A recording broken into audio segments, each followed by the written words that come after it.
சென்னை திருவொற்றியூர் சத்துமா நகர் பகுதியைச் சேர்ந்தவர் நித்யா. 26 வயதான இவர் கடந்த 5 வருடங்களாக அம்பத்தூரில் உள்ள ஐடி கம்பெனியில் வேலை செய்து வருவதாக தெரிவிக்கப்பட்டது.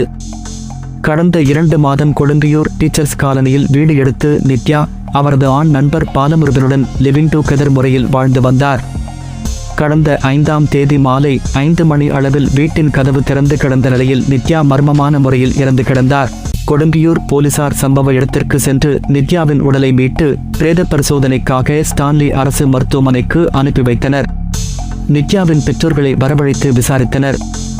இதில் நித்யா பாலமுருகன் என்கிற ஒரு பையனை காதலித்து வருவது மட்டுமே தெரியும் என்றும் லிவிங் டுகெதர் முறையில் இருப்பது தெரியாது என்றும் கூறினர்.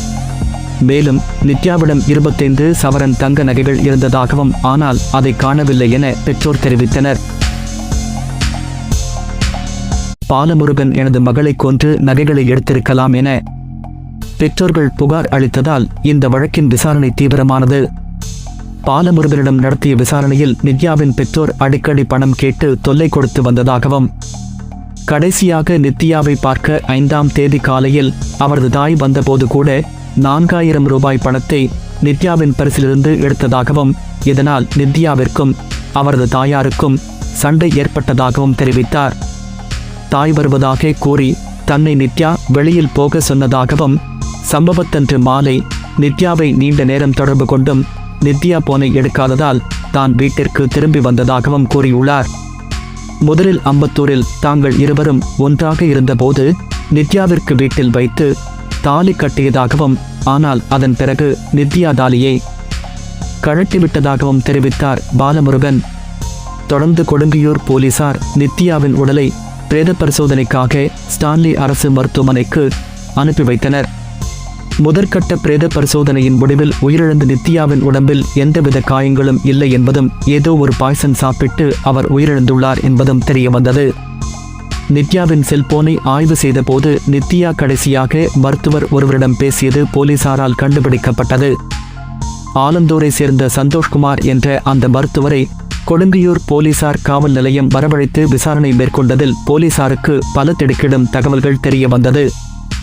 மருத்துவருடன் வீடியோ காலில் பேசி ஆசை வலை விரித்த நித்யா அவரை தனது கட்டுப்பாட்டுக்குள் கொண்டு வந்து 5 லட்சம் ரூபாய் வரை பணம் பறித்தது தெரிய வந்தது. நித்யா ஐடி நிறுவனத்தில் வேலை செய்வதாக கூறி தனது பெற்றோர்களையும் உடன் பழகுபவர்களையும் ஏமாற்றியதும் அம்பலமானது.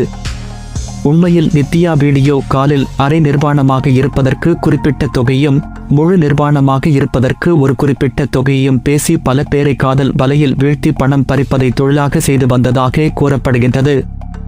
இதே போன்று வீடியோ காலில் மயங்கி வசமாக சிக்கியவர்தான் பாலமுருகன் என்பதும் அவரும் 5 சவரன் நகை மற்றும் பணத்தினை நித்யாவிடம் இழந்திருப்பதும் தெரிய வந்தது. மேலும் நித்யா தன்னுடன் பழகுபவர்களை பார்ட்டி பப் என அழைத்துச் சென்று மது போதையில் இருப்பதையும் வாடிக்கையாக வைத்திருந்ததாக கூறப்படுகின்றது.